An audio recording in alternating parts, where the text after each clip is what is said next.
human beings deserve equal treatment, no matter their gender identity or sexuality.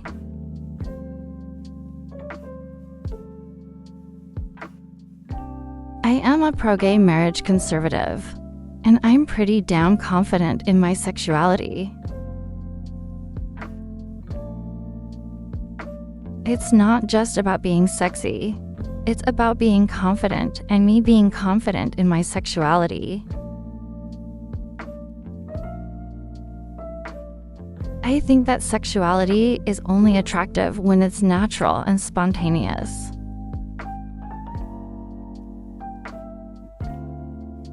Sexuality is who you want to be with.